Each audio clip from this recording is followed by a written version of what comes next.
do it. I do these live check-ins, daily check-ins, well, daily, Monday through Friday around 12, around noon. I call them nooners, but today I got caught up doing some other stuff, and not that I forgot about doing it, just that I need to be prepared.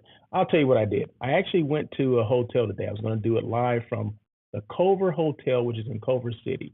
And I understand they're under new management or new ownership, and I wanted to see if they had redone the hotel or whatever. Well, I went, and it's open. The hotel part is open. The lounge, the bar, the restaurant that's normally open during this time doesn't open till 3 or 4 o'clock. I can't remember what they said. I think 3 o'clock. So I wasn't gonna wait till 3 o'clock to do it. And I said, well, now that I know, note to self, if I'm gonna go back over there, I need to go around 3 or 4 o'clock. Okay, so that kind of threw a monkey wrench into my plans because I wanted to do it from that hotel at noon, but just didn't work out. So okay, that's okay. That's all right. We'll do it again at another time. So, but the Culver Hotel is a historical hotel in Culver City, downtown Culver City on Culver Boulevard. Culver City is not too far from where I live, so it's in LA County. Just for people on the outside that are not in Southern California. So for me, I think it's maybe takes me about 15 minutes to get there, but it's kind of borders Los Angeles. Culver City does. That's where Sony is. Sony Pictures or Sony Studios is based in Culver City. Just for people, just in case you just wanted to know, little fun facts there. And yeah, there's still a strike going on there in Culver City as well. Just in case you guys did not know that, the writer's strike is going on, and you see a lot of people picketing all the studios there. So what am I trying to say? Sony has probably about, I don't know, 3 or 4 different buildings, and they're picketing all of the buildings in Culver City. So just a little FYI. Other than that, the chat room is open. The chat box or the chat whatever space is open. If you want to make comments, I welcome the engagement, the comments. Like I said, I do these things every single Monday through Friday around noonish. Okay. Yesterday I do a show called On Air with Russell of Hotels, which is my live hospitality talk show. So that one is about an hour. Okay, and it comes on, every Tuesday at 1 o'clock, live here on LinkedIn, live on YouTube, and then with the replay on the same platforms. And then that one is actually I turned into a podcast. Okay, so I guess these are podcasts and these types of shows are, I guess that term is interchangeable, but the traditional podcast where it's recorded, the audio portion only. You can find the On Air with Russell of Hotels on Spotify. If you're interested in that, you can just take me on the go. You don't have to watch me. It's there now. So if you want to, take me on the go right now, you can. But every time I do these daily check-ins, I do have an agenda, and I will go over that agenda. So yesterday's topic, just in case you wanted to know what was yesterday's topic on Air with Russell of Hotels, it had to do with group expectations, leisure groups versus corporate groups. What do they look for? They look for the same things. You'd be surprised that a lot of these groups look for the same things, but sometimes we treat each group different, as if they really have as if they don't want safety and security in their room, or they don't need high-speed internet. Everybody basically needs that, but sometimes the mindset in the hotel is that, oh, the corporate needs this, and the leisure group doesn't need all that. Well, things are so intermixed or intertwined that you got this mix of people that are business and leisure called bleisure. So you don't know unless you ask who needs what. So make sure we're starting to ask these extra questions, and then that way we're prepared to, if you're a salesperson, you're more prepared to sell your services or your product to that particular client, right? If maybe they travel on business, but then they stay a couple extra days for leisure. Well, hey, that's bleisure right there, right? So, try to appeal to everything that they're looking for, all their pain points, if you will. Okay, I like this, but we also like this as well. I need to be close to a business center, but I want to be close to an attraction. And if this hotel fits the bill for that, well, then that's where I'm going to stay. You know what I mean? So just make sure you're ready to, kind of gear your sales pitch or your conversation. Shouldn't be a sales pitch. It should be just a conversation, right? Just like you and I are having a conversation right now. This is not an interview. This is not anything like that. It's a conversation about things in the hospitality space. That's what it is. That's what I do, right? But anyway, today is Wednesday, August 16th. Thank you so much for joining. And let me just move forward on this because I do have just a couple things to talk about. So since yesterday we were talking about, business versus leisure and all that kind of stuff, I said today let me talk about the business traveler, their needs, their preferences, and their behaviors. I'm gonna get into the psyche, of the business traveler. Exactly what are they looking for? What are their needs? They have preferences, and how do they act? They got behaviors. They be in there tripping. No, they got attitudes, behavior problems. What's going on here? But no, let me just get into that, and I'll explain exactly what I'm talking about. And it's going to be easy and painless. Like I said, if you have questions, you want to make comments, feel free to make the comments. That's what I'm here for. I'm here for those comments. So keep them coming. If at the very minimum, just let me know where you are or that you're there. I'll put your comment on the screen in real time, and the whole world will be able to see it. So okay. So where am I? Next one. Click up. And just in case you wanted to know, if you didn't tune in yesterday, I'm not live there now. I'm live back in my home office, but the hotel that I am showing is the DoubleTree in Buena Park. And what is Buena Park famous for? Do people know what exactly is in Buena Park? I'll give you 5 seconds. 5, 4, 3, 2, 1. Knott's Berry Farm, the theme park, the amusement park, is has that farm vibe, that kind of thing. It's actually in Buena Park. So just in case you guys did not know, like Buena Park sounds familiar, but I never knew, where Knott's Berry Farm is. So a lot of people don't even know. They go, oh, we're going to Knott's Berry Farm, but they don't know the city that Knott's Berry Farm is in. People on the outside of Southern California may not know. Probably people within Southern California don't know either. But I'm speaking of the people outside of it. But anyway, so this is the DoubleTree. Let me just go back. I'm sorry. The lobby, and this is the lounge looking into the lobby. And then here we are again. So, and I have another couple of photos as well, but I just wanted to make sure I highlighted the hotel that I was in yesterday.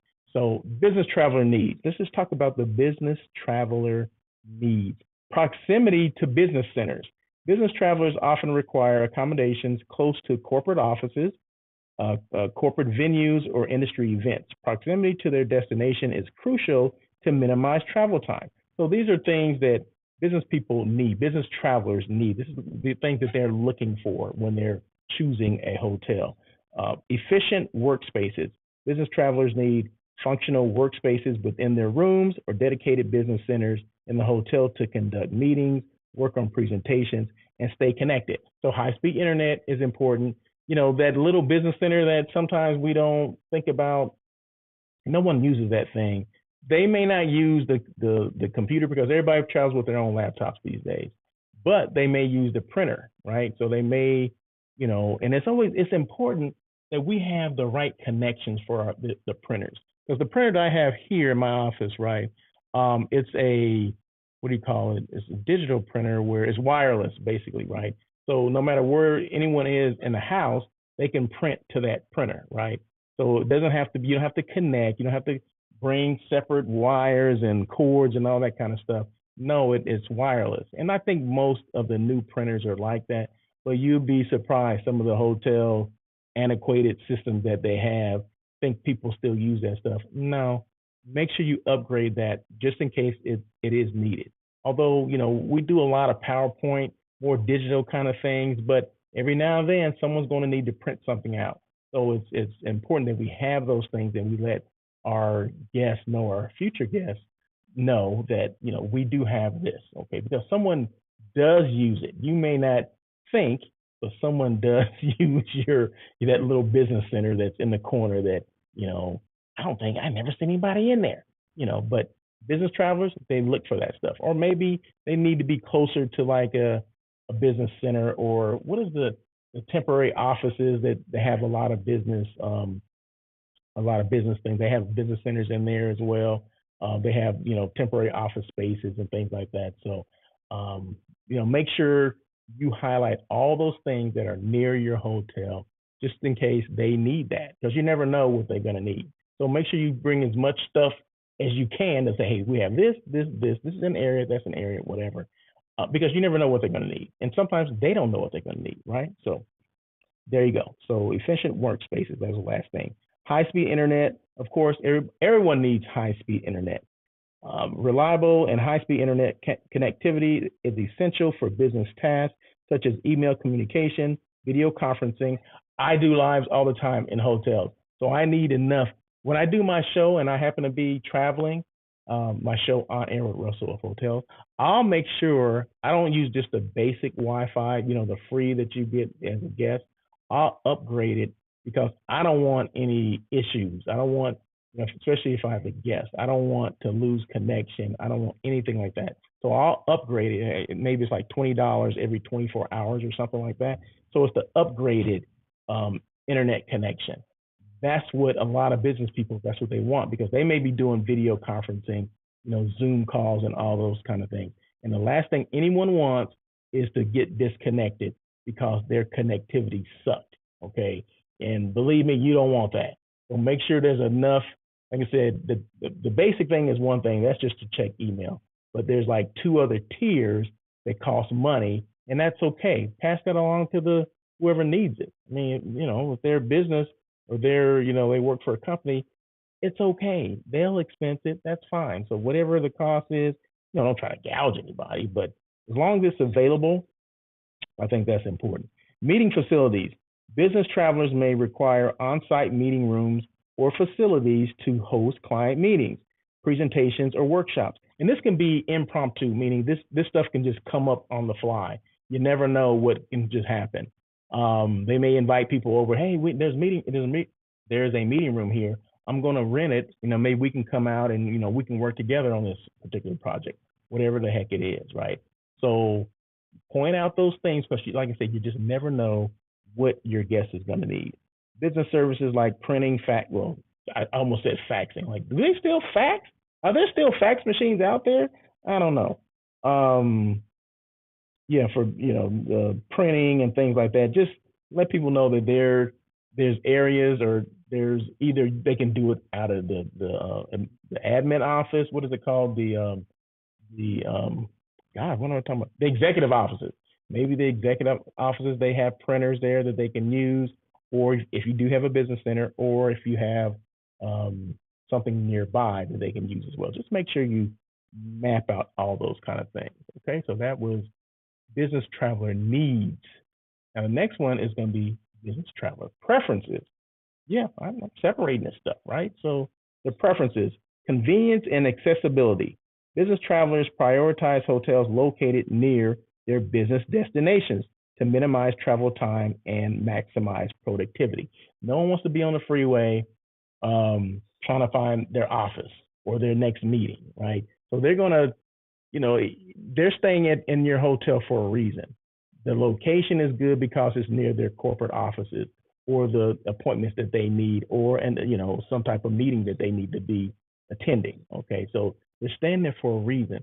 But ask those questions when we as salespeople are soliciting maybe travel managers, or maybe even the individuals, or the company that that maybe the ones that you're talking to are the ones that actually travel.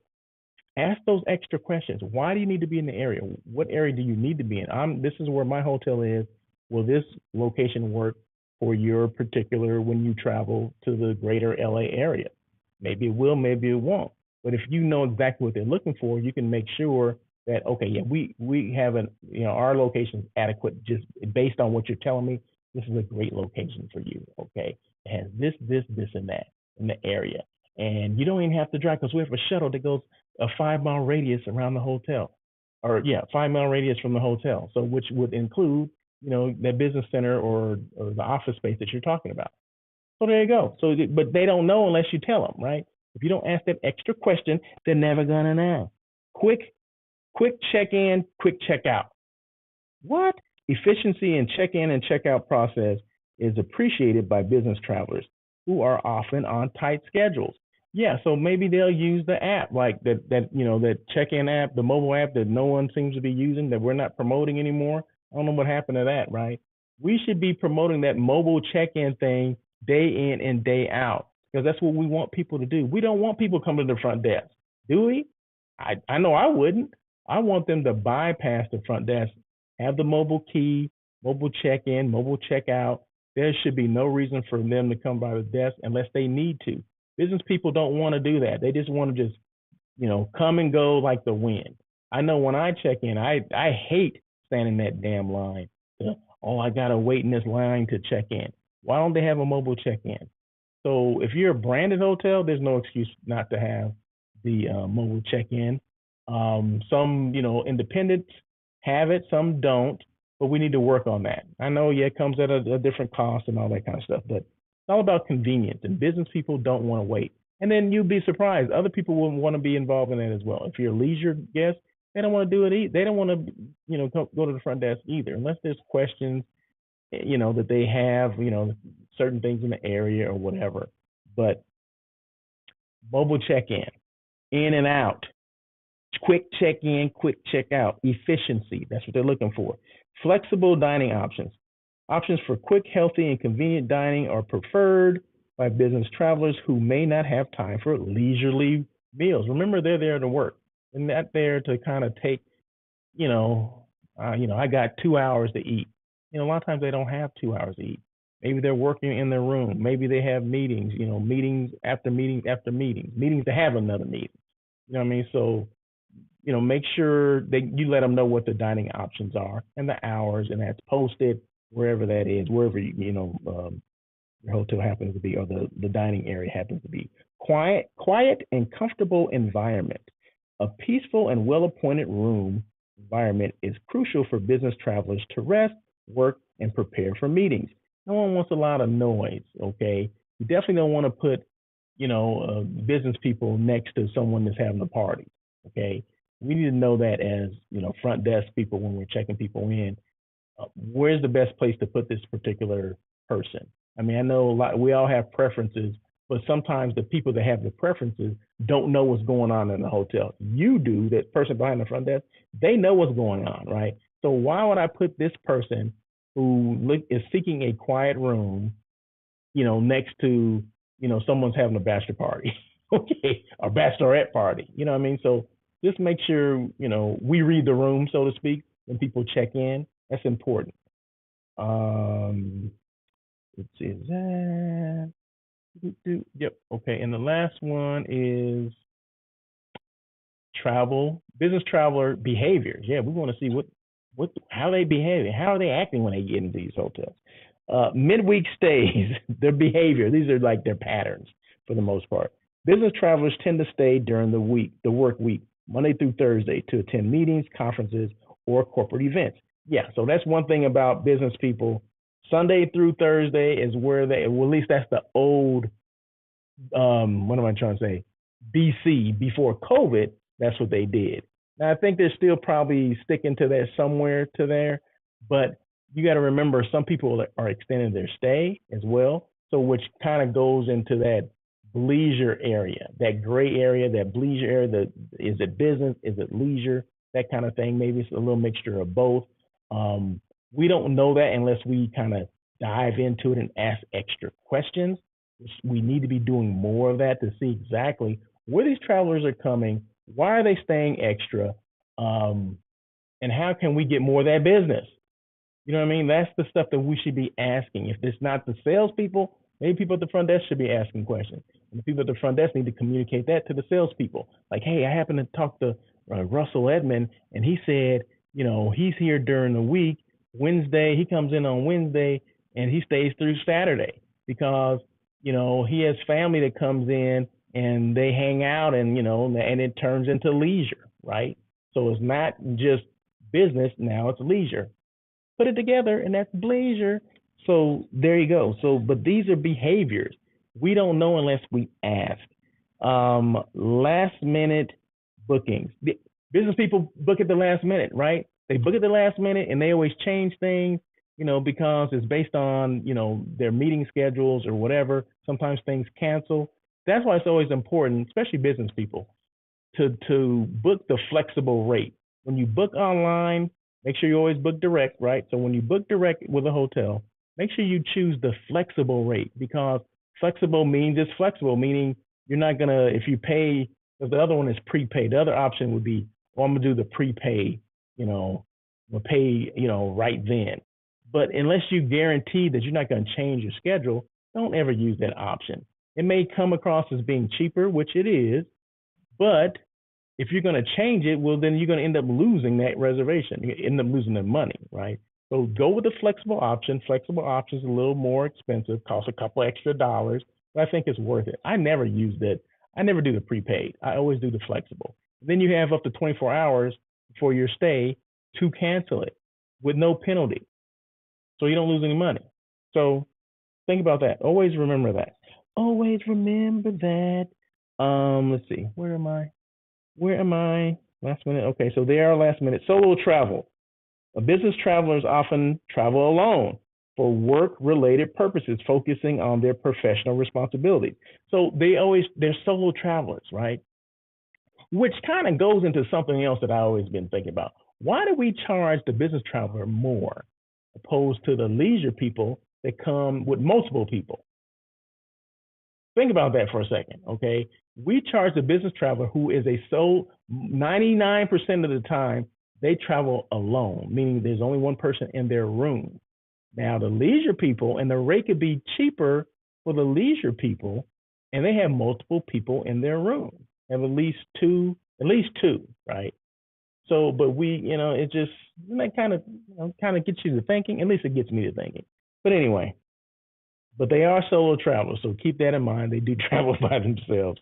And then expense reimbursement. Many business travelers have their expenses reimbursed by their companies, which they do, which can make them less price sensitive compared to leisure travelers. Okay, leisure travelers are going to be, a little bit more sensitive to what they're paying, but the business traveler depends on, okay, if I'm a contractor, that means it's my own business, right? I'm trying to save money up front just like anybody else, right? So I guess it depends, are they on the expense account and this and that, or did they do work for a corporation, or are they a contractor, that has to pay their own bills and all that kind of stuff? So it's kind of different. We don't know exactly what it is unless we ask those questions. But these are just behaviors, these are just things to look for or look out for. Just because they're corporate doesn't mean they got tons of money and we can just, well, they're corporate and, they don't need a discount. Maybe they don't, but you have to ask that question. Time restraints, time constraints. Business travelers have limited time to balance work commitments and personal needs, making convenience and efficiency paramount. Yes. Given these distinct needs, preferences, and behaviors, hotels cater to specific requirements of a business traveler by offering specialized amenities. Like that's free breakfast, breakfast with the rate, or different services or whatever, and locations. The practice of charging higher rates to business travelers reflects the added value and convenience provided by hotels to accommodate their unique travel needs. So that's why we charge them more, because we're supposed to give them more bells and whistles. Maybe, they can go to the, to the club that's on the fifth floor or the top floor, for, cocktails, complimentary cocktails and drinks and all that, and food, hors d'oeuvres and all that kind of stuff. Maybe that's why there's an added value to that, right? To whatever their rate is, they're getting an added rate or added value to that. So I guess that's why we charge them more than we would charge the leisure groups, I guess. I don't know. It's something to think about. But just keep abreast of, if you're a salesperson, it's always about the needs, preferences, and behaviors of the business traveler. But we won't know what those things are unless we ask the right questions. So make sure as salespeople that we are asking that extra question. Why are they coming? Where they need to be? What hotels have they used in the past? Have they been in this area before? I mean, all those things. Are they a contractor versus a corporation? You know, are they an entrepreneur? I mean, all that stuff matters and makes a big difference as to where they're going to stay. Are they more budget conscious than others? We don't know that unless we ask those questions. So I just thought it was important that, you know, certain things that I want to, it's not necessarily the things I want to talk about, but I think it's things that need to be addressed. Okay. So going through some of the topics that I do, you know, this came up, you know, a couple of days ago. I was like, you know what? Maybe I'll talk about that. So, hey, that's what I'm going to do. That's what I'm going to bring to you. Hopefully, this, you know, shed some light to somebody, and because that's what you want to do. All I want to do is just reach that one person. So hopefully I reach that one person. But once again, I'm Russell of Hotels. Always let people know who you are, what you do, and how you can help. Okay, so there you go. And I think that is it. How long have I been on here? 26 minutes. See, so I'm trying to keep these things between 20 and 30 minutes. I don't want to go overboard on them, but sometimes I do because I just love to hear myself talk. But so there you go. But I do these daily check-ins, daily, Monday through Friday. Try to do them around 12 o'clock. Sometimes, you know, exactly 12 o'clock, I can't hit it. But today I think I did start at about 12:15. So there you go. But I'm always going to do them. And you can always look at it on the replay. So you don't have to be on the live if you don't want to be. I understand we're all busy. We all got stuff to do. Okay. But anyway, once again, this is the DoubleTree in Buena Park, which is Buena Park is famous for Knott's Berry Farm, or at least that Knott's Berry Farm is made Buena Park famous. There you go. Well, anyway, you guys have a great day. Thank you again, and we'll do this again tomorrow. And happy hump day!